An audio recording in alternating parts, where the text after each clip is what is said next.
Welcome back to my channel mga tol. At ngayon nga ay Sabado at tayo'y mamasyal. Pagkatapos ng napakaraming trabaho, kailangan naman nating aliwin ang mga sarili natin. At ngayon papunta tayo sa isa sa mga pinakamalapit na mall sa bahay namin. Ito yung tinatawag naming Mixi. Kung di nyo napapansin, talagang mabilis yung lakad namin dahil napakalamig sa labas.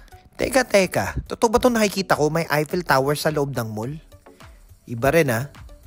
At dahil weekend, talagang marami din tao dito sa mall. At syempre, hindi papahuli si Daniela. Kailangan mag-picture-picture muna yan bago kami magpatuloy maglakad. At nang bigla nga kaming nagutom at nakita namin itong Ice House Margaret from Macau. Sikat na sikat ito sa Macau guys, kaya gustong-gusto rin naming magmerienda rito. Tara't samahan nyo kami, kain tayo. At syempre, habang nag-iisip pa kami ni Ate Kim nyo, pinauna naming umorder si Daniela. At ang palagi niyang in-order dito ay ang egg waffle. And umorder din kami ng egg tart. Medyo malaki yung egg tart nila dito kaya medyo may kamahalan. Pero hindi naman ganong kamahal. Actually, order ko yan eh. Pero dahil mahal na mahal ko yung anak ko, pinauna ko na siyang tumikim. At okay naman sa kanyang lasa. For me, 9/10 ang lasa niyan. Panalo talaga guys. Kaya lagi kami talagang kumakain dito. At ayan ako, gutom na.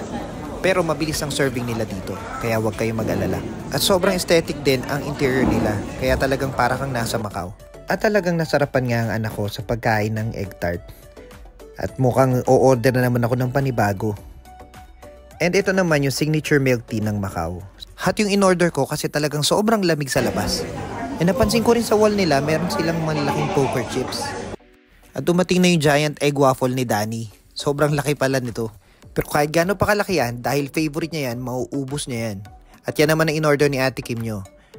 Brown sugar milk tea. At umorder pa siya ng extrang yelo.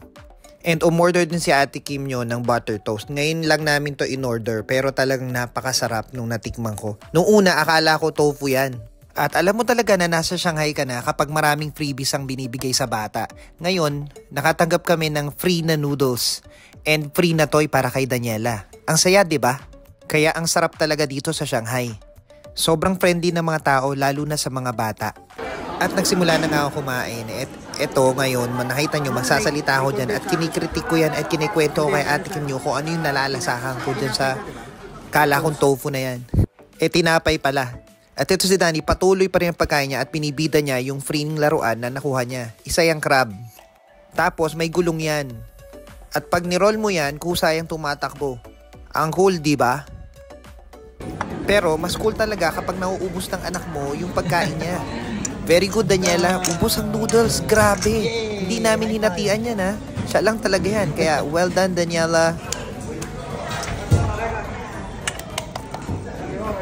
At dahil busog na kami, tumigil na kami sa pagkain at lumabas na kami. Hanggang dito na lang. Huwag nyo kalimutang mag-subscribe, ha? Paalam!